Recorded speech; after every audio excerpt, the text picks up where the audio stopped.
अस्सलाम वालेकुम, मैं हूं हमासुल और आप देख रहे हैं क्रिप्टोफिकर। एफटीएक्स और बाइनेंस के बीच जो चीज़ें चल रही हैं आज की इस वीडियो में तमाम चीज़ों को डिस्कस करेंगे। ओवरऑल देखेंगे कि मार्केट एक्चुअली जो है वो करेक्शन किस तरीके से ले रही है, कौन सी ऐसी वजह है जो बाज़ाहिर तौर पे नज़र आ रही है और एक्चुअली पीछे जो बिहाइंड द सीन चल रहा है वो किस तरीके से मार्केट जो करेक्शन ले रही है। आज की इस वीडियो में तमाम चीज़ों को जो डिस्कस करेंगे, साथ में कुछ अहम पॉइंट्स, कुछ अहम खबरों को भी जो डिस्कस करने की कोशिश करेंगे। अगर आप सबसे पहले देखें आज की इंपॉर्टेंट खबर, तो हमें नज़र आता है कि department of justice seize 3.6 billion bitcoin in connection with the Silk Road fraud, the largest crypto seize ever. अब इसको ज़रा थोड़ा सा समझ लीजिए। आपका जो मेटामास्क का वॉलेट है या ट्रस्ट वॉलेट का वॉलेट है, उसमें अगर आप किसी अननोन बंदे से ट्रांजेक्शन रिसीव करते हैं या किसी अननोन बंदे को ट्रांजेक्शन भेजते हैं आउट ऑफ द बॉक्स जाके, सपोज एट के एक्सचेंज को छोड़ के P2P के ज़रिए जो है वो समझ लीजिए एक्सचेंज के P2P को छोड़ के आप बाहर जो है वो ये काम करते हैं, तो आपको बहुत बड़ा नुकसान आने वाले वक्त में हो सकता है। अगर वो वॉलेट किसी इलीगल एक्टिविटी में शामिल हुआ और आपका उससे कोई लिंक या कनेक्शन निकल गया, तो किसी न किसी टाइम पे कहीं न कहीं जाके आपकी जो है वो पकड़ हो जाएगी, क्योंकि ब्लॉकचेन पे तमाम डाटा जो है वो मौजूद रहता है। तो कोशिश करें जो कुछ भी आप काम कर रहे हैं वो एक लीगल वे में जो है वो रहकर करें। आइदर ताकि तब आप जब आप बाहर मुल्क भी लेके जा सकें अपनी क्रिप्टो को, कहीं और लेके जा सकें, तो आप उसको जो है वो शो ऑफ करा सकें कि ये वाइट आपकी जो है वो मनी है। नेक्स्ट हमें क्या नज़र आता है, तो यहाँ पर आप देखें Alameda Research asset reportedly entirely illiquid is all crypto at risk। ये 3 नवंबर 2011 की जो खबर है, जिसमें बाइनेंस ने इसको शेयर आउट किया, जिसमें इनका कहना है कि एफटीएक्स जो अल्मेडा की जो पेरेंट कंपनी एफटीएक्स है, वो जो है वो लिक्विडेशन के करीब है। और बाकी तमाम चीज़ों के बारे से तमाम डिटेल्स वगैरह जो बाइनेंस ने अपने जो है वो इनका जो binance.com/न्यूज़ होता है उसमें जो शेयर आउट करी, जिसमें एफटीटी के टोकन्स, एफटीटी के कोलेट्रल और तमाम चीज़ें जो शेयर की हैं यहाँ पर, और इक्विटी सिक्योरिटी वगैरह के हवाले से तमाम चीज़ें, जिसमें सोलाना भी शामिल हो सकता है। आने वाले वक्त में आपको सोलाना भी जो क्रैश होता हुआ नज़र आ सकता है।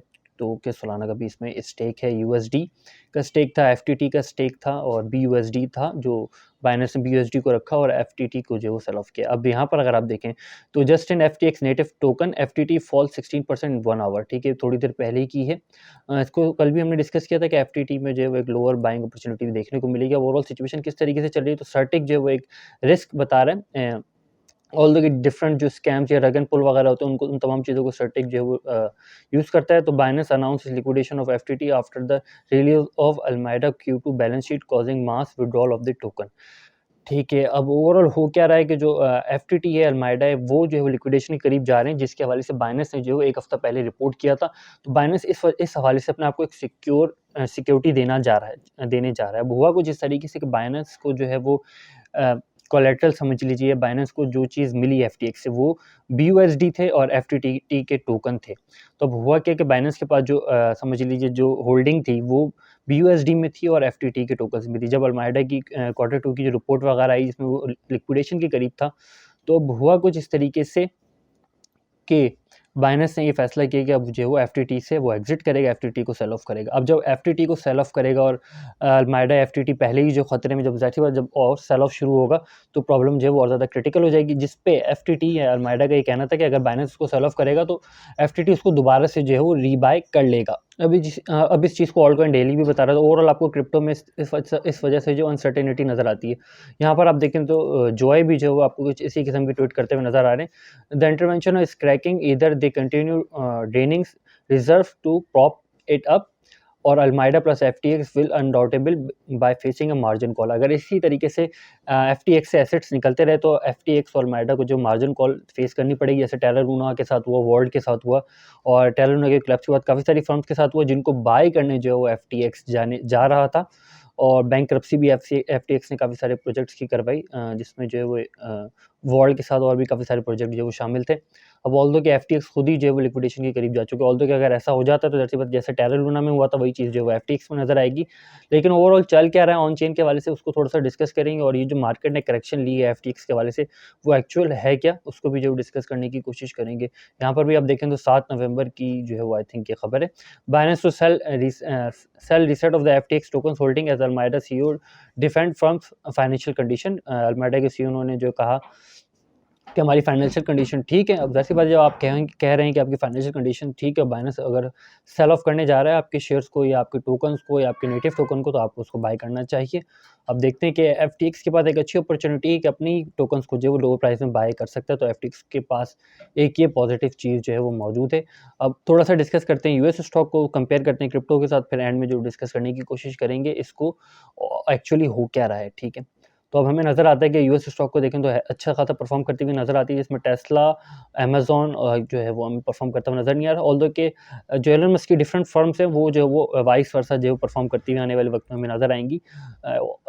देखेंगे उसको भी जो है वो अच्छे से स्टडी करने की कोशिश करेंगे कि एक साथ ये पंप करती हैं या फिर एक साथ, यानी कि एक दूसरे के अपोजिट होकर जो है रिएक्शन करें। सपोज दैट कि ट्विटर ऊपर जाता है तो टेस्ला नीचे आ जाता है, टेस्ला ऊपर जाता है तो ट्विटर नीचे आ जाता है। इस तरह का कोरिलेशन जो है वो एलन मस्क की होल्डिंग्स के साथ जो किस तरीके से होगा। 5 हफ्ते रह चुके हैं नेक्स्ट जो है वो फेडरल रिजर्व की रिपोर्ट आने में। तो कुछ चीज़ों को यहाँ समझ लें, यूएस जनरल इलेक्शन आज हो रहे हैं जिसका पॉजिटिव इम्पैक्ट जो है वो हमें मार्केट में नज़र आ रहा है। इसी के साथ अगर हम देखें तो हमें नेक्स्ट एफओएमसी की मीटिंग इम्पैक्ट दिखाती हुई नज़र आ सकती है। इसी पे एक रिपोर्ट हाईली इम्पैक्ट दिखा सकती है जो मार्केट को जो है एक हैवी करेक्शन फेस आउट कर सकती है। अगर स्टॉक भी करेक्शन करते हैं तो जाहिर सी बात है कि इस अनसर्टेनिटी की सिचुएशन में जहाँ बाइनेंस एफटीएक्स के हवाले से तमाम चीज़ें चल रही हैं, तो हमें और ज़्यादा करेक्शन जो नज़र आ सकती है। तो ये वो कुछ चीज़ें जो इस वीक इम्पैक्ट होंगी, और नेक्स्ट वीक जो है वो एफओएमसी की मीटिंग के मिनट्स जो अनाउंस होंगे उस वाले से मार्केट जो है वो करेक्शन करेगी। नेक्स्ट ज़रा देख लें तो हमें फ्यूचर इंडिसेस जो है वो नेगेटिव नज़र आते हैं। ओपन है इस वक्त लेकिन नेगेटिव है इस वक्त, और मेजर इंडिसेस जो है वो पॉजिटिव में क्लोज हुए थे, तो उनके पॉजिटिव में क्लोज होने की वजह से जो फ्यूचर इंडिसेस ने जो है वो करेक्शन करी है। ऑल्दो कि अगर स्टिल बिटकॉइन की मैक्सिमम प्राइस देखें 11 नवंबर की ऑप्शंस की, तो तकरीबन 20,500 के करीब नज़र आती है। 9 नवंबर की देखें तो स्टिल 20,750 जो कि राउंड फिगर नहीं है, और 25 नवंबर 20,000, 30 नवंबर इंपॉर्टेंट है, वो हमें 21,000 के करीब जो है वो नज़र आती है मैक्सिमम प्राइस। इसको मूव करना काफ़ी ज़्यादा मुश्किल रहेगा ट्रेडर्स के लिए। नेक्स्ट हमें क्या नज़र आता है, नेक्स्ट नज़र आता है टीआरवाई, हमें सेल फ्लो में जो है वो नज़र आता है, टीआरवाई में जाते हुए नज़र आ रहे हैं। एफटीटी स्टिल जो है वो बाय फ्लो में जो है वो मौजूद है। यूएसडी का जो बाय फ्लो अब आना शुरू हो चुका है एफटीटी में। इससे पहले अगर आप देखें तो सेल फ्लो, ये नेट फ्लो होता है, ज़ाहिर सी बात है नेट फ्लो में से अब बाय फ्लो को निकालेंगे तो अच्छा खासा सेल फ्लो हमें नज़र आता है एफटीटी का। लेकिन स्टिल अगर आप सेल फ्लो को खाली देखें तो ईटीएच है, सोलाना है, सोलाना के साथ मैटिक है, मैटिक के साथ हमें डॉज कॉइन जो है वो सेल फ्लो में नज़र आते हैं। इसी के साथ सोलाना के हवाले से कुछ खबरें हमें देखने को मिल सकती हैं, क्योंकि एफटीटी का इसके साथ लिंक निकल रहा है, अलमाइडा की होल्डिंग वगैरह इसमें, तो सोलाना का भी हैवी सेल ऑफ प्रेशर हमें नज़र आ सकता है। तो स्टिल हमें क्या नज़र आता है, एफटीटी जो है वो स्टिल इस वक्त $16 पे मौजूद है, जिसकी जाहिर सी बात है कि ये लोएस्ट पॉइंट पे जा रहा है, और जिसके बाद जो है एफटीटी एक्सचेंज जो है वो लिक्विडेशन की जानिब जा सकती है। अब ये जा किस तरीके से रहा है, एफटीटी की प्राइस लो किस तरीके से हो रही है। एफटीटी में तो सेल प्रेशर हो ही रहा है, एफटीटी तो बिक ही रहा है, ठीक है, बिकने के बाद सेलिंग हो रही है, तो ज़ाहिर सी बात है जो कॉइन इतनी ज़्यादा सेलिंग हो रही है तो ज़ाहिर सी बात है कि उसके प्राइस डाउन होंगे। लेकिन एक्चुअली क्या हो रहा है, तो मैं यहाँ आपके साथ जो है उसको भी शेयर करता चलूँगा। लास्ट हमें क्या नज़र आता है, लास्ट 24 आवर में 1,62,000 के करीब, और थोड़ी देर पहले तकरीबन 1 घंटा पहले 1,20,000 के करीब, तो राउंड अबाउट इस 2 घंटे में जो तकरीबन 40,000 के करीब अकाउंट जो लिक्विडेट हुए हैं। लेकिन ट्रेडिंग वॉल्यूम, लिक्विडेशन का जो वॉल्यूम उतना ज़्यादा मिल नहीं रहा एक्सचेंजेस को, जो कि तकरीबन नॉर्मल एवरेज ही है, लेकिन नंबर ऑफ ट्रेडर्स का जो लिक्विडेट होना है वो काफ़ी ज़्यादा है, जिसमें इथीरियम, बिटकॉइन, सोलाना, जिसमें डॉज और बीएनबी जो है वो शामिल हैं। अब नेक्स्ट यहाँ पे देख लें ज़रा, Binance to liquidate its entire FTT token following FTX. अब ज़ाहिर सी बात है इस खबर के बाद, इस खबर का इम्पैक्ट के बाद क्या नज़र आता है, जस्ट इन 1,52,000 के करीब बीटीसी यानी कि 3.1 billion has been added to the exchange in the last 24 our.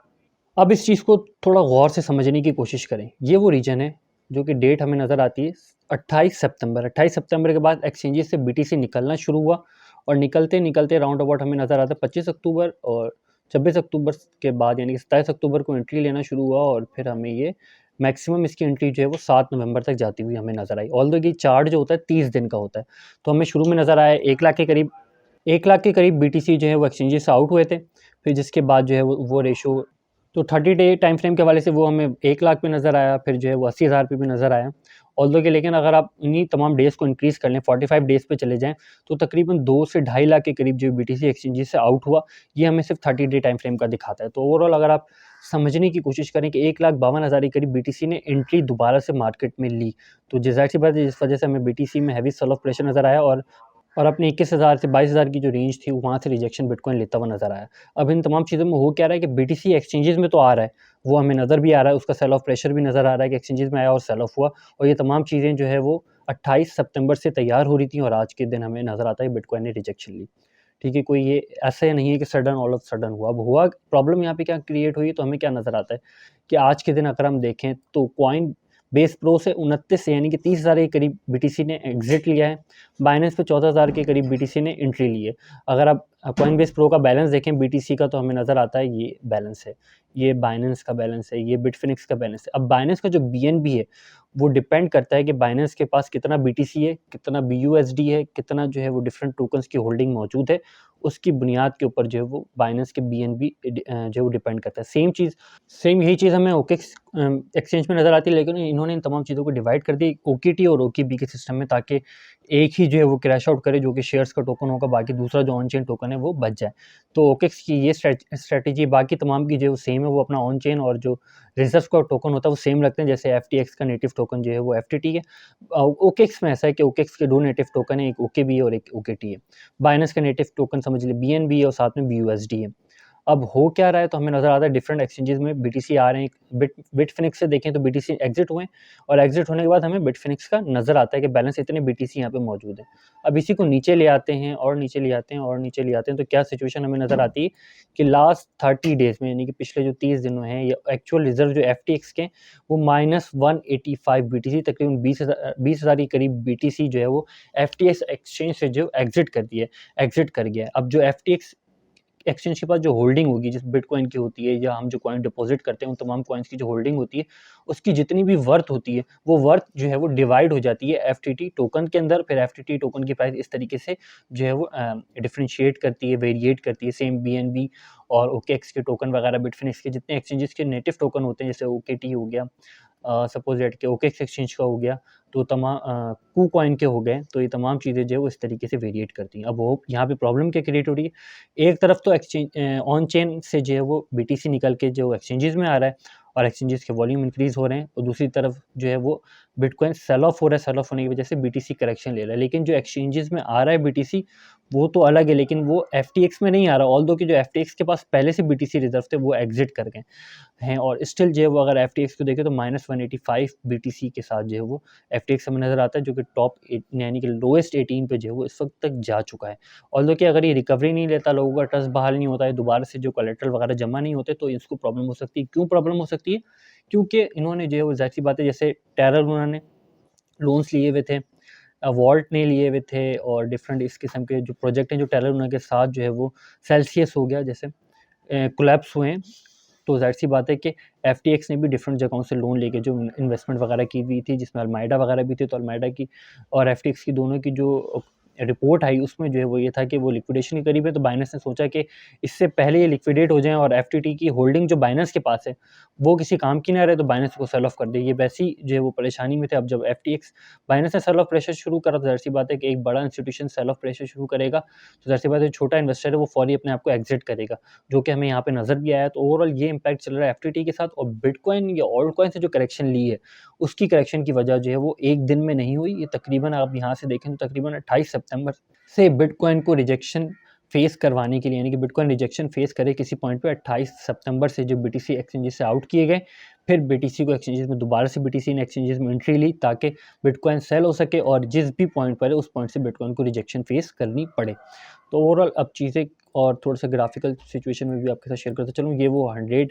यहाँ पर आप देखें तो एक्सपोनेंशियल मूविंग एवरेज की जो रीजन है, जहाँ से थोड़ा बहुत क्रॉस किया था, लेकिन प्रॉपर्ली कैंडल ओपन और क्लोज जो ऊपर नहीं कर सका, वहाँ से हमें रिजेक्शन फेस करने को मिली, और स्टिल जो है वो ट्रेंड लाइन की जानिब जा सकता है। 44 मूविंग एवरेज ने भी कुछ खासी सपोर्ट नहीं दिखाई है, तो हमें मूविंग एवरेजेस के हिसाब से अब थोड़ा सा देख लें एक्चुअली चल क्या रहा है। तो एक्चुअली ये सिचुएशन है, सेलिंग प्रेशर आप यहाँ पे देख सकते हैं। यहाँ पे हमें एरो नजर आए थे, हमने आपको लास्ट टाइम डिस्कस किया था, फिर इस एरो को भी डिस्कस किया था, एम सिचुएशन बना रहा था, लास्ट वीक की सिचुएशन थी।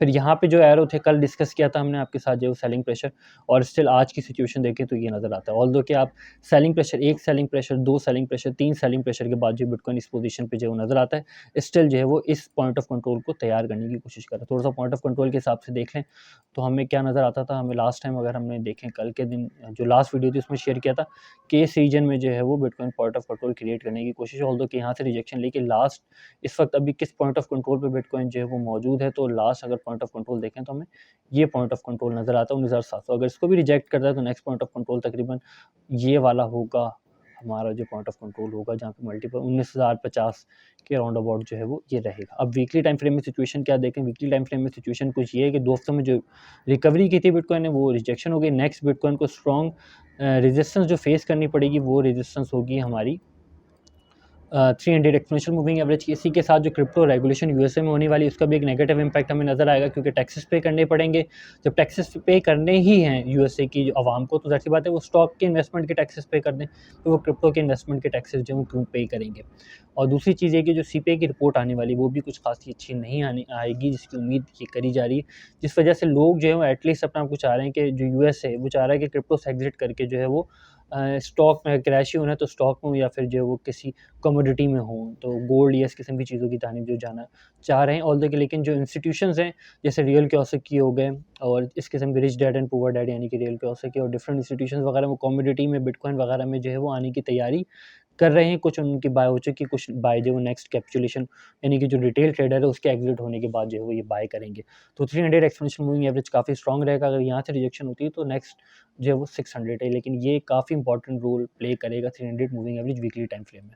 अब थोड़ा सा ऑन डाटा देख लें लोग चाह क्या, तो स्टिल 10,000 पे हमें बीटीसी के बाइंग ऑर्डर नज़र नहीं आते और हैवी सेल ऑफ प्रेशर हमें नज़र आता है 20,000 पे, 21,000, 22,000 मल्टीपल सेल ऑर्डर्स जो हमें नज़र आते हैं। और बिटकॉइन की जो इस वक्त की रिसेंट सपोर्ट है वो तकरीबन 18,000 के करीब रहेगी। अगर 18,000 को भी जो है ये सेल ऑफ हो जाता है 18,000 पे भी, फिर जो है हमें 17,000 या 16,000 पे कोई ऐसा बड़ा ऑर्डर नज़र नहीं आ रहा मल्टीपल एक्सचेंजेस के अंदर जो कि बिटकॉइन को रोक सके। थोड़ा सा किसी एक एक्सचेंज के हवाले से शॉर्टर टाइम फ्रेम में देख लें बिटकॉइन की इस वक्त की करंट सिचुएशन क्या चल रही है, तो काफ़ी सारी चीज़ें जो क्लियर हो जाएंगी। तो स्टिल बिटकॉइन की अगर देखें तो हमें कोई सेल ऑर्डर नज़र नहीं आता, ऑल्दो कि बाय ऑर्डर नज़र आता है 18,500 पे, जो कि काफ़ी ज़्यादा क्रूशियल हो सकता है। अगर इस रेंज से बिटकॉइन नीचे गिरता है तो 18,500 पे एक सपोर्ट बिटकॉइन को मिल सकती है और उसके नीचे में कोई ऑर्डर जो है वो नज़र नहीं आता, ऑल्दो कि काफ़ी ज़्यादा जो है बिटकॉइन में सेल प्रेशर जो है वो बर्दाश्त किया है। देखते हैं कि आने वाले वक्त में कितना ज़्यादा और जो है वो नीचे जा सकता है। अब इसको थोड़ा सा यूएस स्टॉक्स के साथ जो शेयर करता चलूँ मैं आपके साथ। तो मेजर इंडिसेस तो पॉजिटिव में क्लोज होते हैं, लेकिन फ्यूचर इंडिसेस ने जो यहाँ पर आप देखें तो लास्ट 4 आवर में करेक्शन लेनी जो है वो शुरू कर दी है। अब एफटीएक्स का इशू जो भी चल रहा है रिटेल मार्केट में, फिर बिटकॉइन का एक्सचेंज, जो बिटकॉइन एक्सचेंजेस से एग्जिट हुए थे उनका एक्सचेंजेस में दोबारा आना, इसको हमने मल्टीपल टाइम्स जो है वो तकरीबन रोज़ ही हर वीडियो में डिस्कस करते थे आपके साथ जो बिटकॉइन एग्जिट कर रहा है। अब वो उसने रिटेली साथ में अगर आप देखें तो इस लास्ट 4 आवर की डॉजी कैंडल बनी है फ्यूचर इंडिसेस की, मिनी फ्यूचर्स की, और इस वक्त जो है वो करेक्शन की जानिब जो जा रहा है। तो ऐसी बात है जब ये अगर करेक्शन लेगा तो क्रिप्टो में और ज़्यादा जो हमें सेल ऑफ प्रेशर नज़र आएगा। तो ओवरऑल ये सिचुएशन चल रही है। एफटीएक्स की जो प्राइस जो गिर रही है और एफटीएक्स से बिटकॉइन का एग्जिट हो जाना, ठीक है, एक्सचेंज से फिर बिटकॉइन का एक्सचेंजेस में आना लेकिन एफटीएक्स में नहीं आना, ये तमाम चीज़ें इम्पैक्ट करें। साथ में जो सोलाना कहीं ना कहीं जो है वो हमें इन तमाम चीज़ों में टारगेट होता हुआ नज़र आ सकता है। और यूएस स्टॉक अगर करेक्शन लेती है तो इन तमाम चीज़ों का ट्वाइस इम्पैक्ट जो है हमें क्रिप्टो में नज़र आएगा। इन तमाम चीज़ों के बारे में आपकी क्या राय, आपका क्या इनपुट है, अपनी इस वीडियो के कमेंट में ज़रूर मेंशन कीजिएगा। फिर वक्त तक के लिए इतना ही। इस फ़कीर को अपनी दुआओं में याद रखिएगा। खुदा हाफ़िज़, नासिर फ़ी अमानिल्लाह।